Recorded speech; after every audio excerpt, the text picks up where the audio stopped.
The truth is, no matter how packed your content is, the only thing that can guarantee your video views right from the gate is your thumbnail. In the next couple of minutes, I'm going to be showing you how to make eye-catchy thumbnails that would help bring your next video views. I am 100% sure that the ideas I'm going to be sharing with you will work perfectly well for you in creating a thumbnail for you for your next video if you follow the exact steps I'm about to share with you. I've tried these exact steps and it has got one of my videos getting an insane amount of views in just 1 month of the video being published. If this is the first time of you seeing my video, my name is Mandeiya Michael and I make videos on AI tools. If it's something of your interest, then consider subscribing to this channel to be part of our amazing community of subscribers. Before we start, kindly take just 2 seconds of your time to give this video a like. I will really appreciate that. That's your way of encouraging me to keep making videos of this kind. Getting an insane amount of views on YouTube isn't luck. It has to do with deliberate positioning of your videos for it to get the kind of attention it needs from the audience. I would like you to take note of these 4 fundamentals. These are steps you would always follow in creating your next thumbnail. Step number 3 is a one-time step. The moment you do it right, it stays like that for at least a while, if not forever. These 4 steps I'm about to show you are inspiration, design or layout, color, and testing. Let's start with inspiration. The first thing you will need to do in creating your thumbnail is to get an inspiration. Inspiration is the fundamental block of art.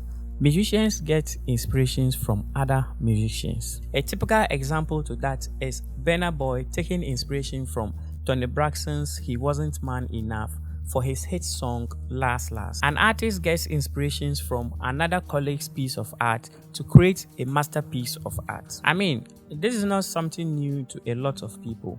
We all have seemed to take inspirations from someone in one way or the other, either by a hairstyle or a haircut, or by a certain color match of dressing. And so, for this fact, it is safe for me to say nothing is original. It's just people taking inspirations from others to create a unique version of what already exists. And so, for YouTube thumbnail, the best place to get inspiration is among other YouTube thumbnails in your niche. And that's it. It's as simple as ABC. Now, don't get excited yet.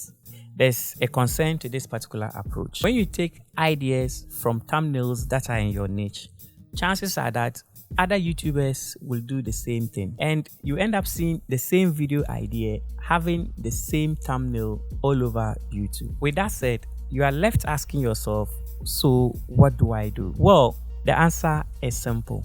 Take inspirations from other YouTube thumbnails outside your niche. By doing this, your thumbnail will look unique, making it stand out among other videos with the same or similar video ideas. To experiment that, let's go ahead to create a YouTube thumbnail. We simply head over to YouTube homepage and gently scroll through the homepage for thumbnail ideas. This step will usually take you quite a lot of time because there are so many thumbnails you need to go through to select the one that best fits your video idea. Other times too, it will take you quite a shorter time to get a thumbnail that can best fit your video idea. I think this will not be bad. I mean, this one here. Yeah, I think, the thumbnail is good. And I mean, to also tell whether the thumbnail will do well or not, you should look at the number of views that particular video has gotten. And when you check, this has over 1 million views. So once you decide on the thumbnail you are going to use, the next thing is to quickly take a screenshot of it so that you can use it as a reference in the next step. Now, this is where your creative imaginations comes to play. Now, this is where you decide the approach you would use to make the thumbnail seem authentic or original. You also have to note that deciding on the thumbnail you intend to use for your video is dependent on your video idea. So whatever thumbnail you are picking for inspiration at this point is simply influenced by the video topic you are working with. For this particular tutorial, I'm going to be using Photoshop, but if you are not familiar with Photoshop, don't worry, I'll keep this tutorial as basic as possible. So when you open Photoshop, the first thing you have to do is to upload the reference thumbnail. You either upload it onto Photoshop so that whilst you are doing your designing, you can be looking at it to see whether you are actually doing the right thing or not. Or better still, you can also leave it in a different folder and then you'll be making reference to it. So I'll just head over to File, click on File, then come and click on New, and then I'll get the option to actually select the size and dimension of my project. To be on a safer side, I would suggest you just maintain this particular settings, this particular figures as it is. Quickly go ahead and rename the title of this project to YouTube thumbnail, and then once I'm done with these settings the way they are, I'll just go ahead and click on create. If you are using Windows, you come and click on Control J, and if you are using Mac, you come and click on Command J to create a new layer here. And as I mentioned earlier on, this is where you run wild with your creativity. So what personally I did, looking at this reference thumbnail, I decided to take a screenshot of the YouTube homepage. Like I just took quite a number of screenshots of the thumbnails. So what I actually would do right now is to upload these thumbnails onto this project and then resize it by holding on Shift and then holding the top or the down corner of the file to resize it. So I'm just going to repeat this particular step until I get the entire working area filled with screenshots of thumbnails. So once I have all the screenshots arranged on the background layer, the next thing I would want to do is to select all the screenshots layers and then hit Ctrl G on Windows and then Command G on Mac to create a group layer of the 4 screenshots. So I will then come and click on this vibrance option and then play with the settings a little bit. Actually, I'm trying to make everything look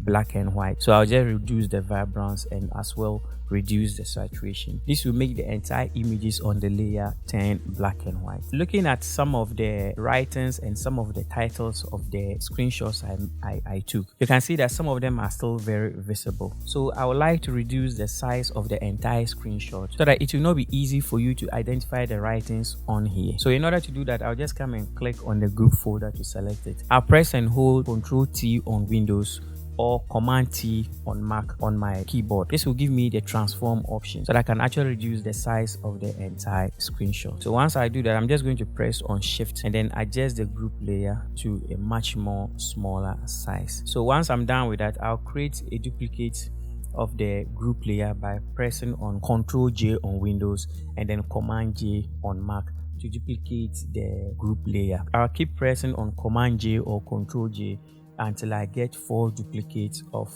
the group layer. So once I'm done with that, I just would have to reposition the other group layers by selecting on a particular group or move it to the part of the design that is empty. So once I'm done with that, I quickly would come back to the reference thumbnail to see what I should be doing next. So looking at it, I'm now going to create the white element at the middle of the design. I'm just going to put my own creative ideas here. So I'll just come and click on this new layer to create a new layer. Click on this rectangular marquee tool, then I'll come to the middle, draw a rectangular shape at the middle. Then the next thing is I'll change the color to green and then resize it to fit one of the thumbnails that's on the design. So with this particular stage, this is where you decide which colors to use for your thumbnails. So when you look at the thumbnail of other great YouTubers, you realize that there's a certain kind of color pattern that is consistent in their thumbnails. The essence of this is to make their thumbnails unique so that their viewers can easily identify their videos anytime they pop up on their home screens. So you also want to select specific colors that you would be using consistently in your thumbnails. This is a step that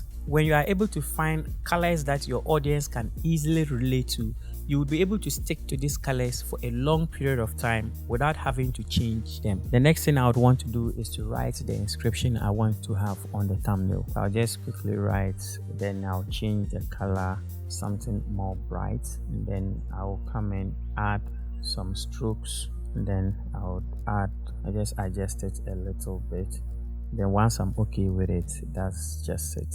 I want the eye catchy to really pop out. I wouldn't want the black and white thumbnails to interfere so much into it. I really would want the eye catchy to stand out on its own. So I would like to put some kind of white effect behind the text layer. So I'll come and create a new layer and then select my brush tool and then change the color to white, and then gently dab on this area. So once I'm done with that, I would have to bring this particular layer below the text layer. So at this point, I would like to invoke some kind of curiosity. So I'll just come and click or create a white dot in the middle of the green layer. I mean, this just adds some curiosity to the whole design. So it actually makes it look more different from the original thumbnail I'm drawing these inspirations from. So once I'm done with that, the next thing I would want to do is to create the arrow. And there's this website I usually download my PNG files from. It's called PNG. Once it opens, I'll just come and type in arrows and then look for the arrow which I think I would be okay with, and then download it and bring it to Photoshop.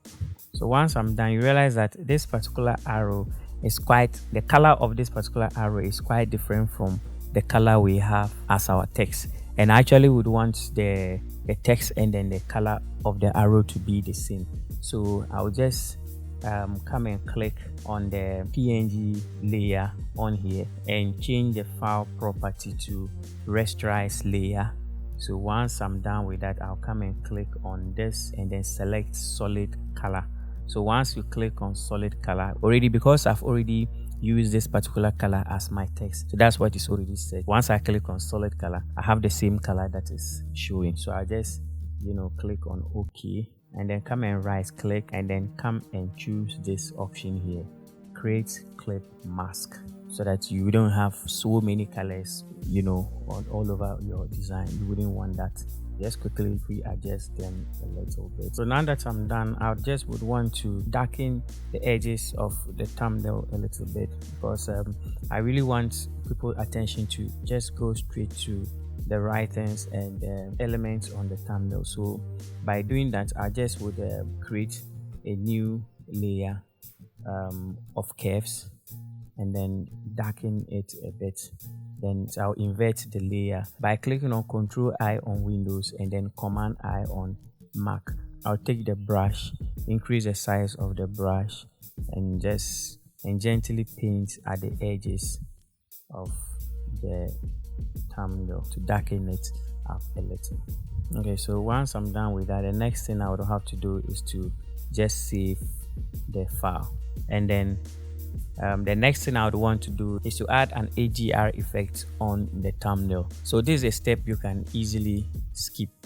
It's not actually mandatory, but I just want it to have a certain kind of feel of clarity and brighter, and I just want it to look more attractive. So I just upload the save file we just finished designing back on Photoshop. The next thing I want to do is to press on my keyboard Ctrl J on Windows and then Command J on Mac to create a new layer of this design. So once I create a layer, I'll come to filter and then select convert for smart filters, and then this dialog box will open, and then I'll click on OK. Then the next thing I would want to do is to come and click on this tiny little box at the bottom of this layer. So what you to do is it's going to open another layer separately. So once it opens the new layer, I'm going to come and click on image, then I'll come and click on adjustment, then scroll to HDR toning, and then this dialog box will open. Then I'll click on yes.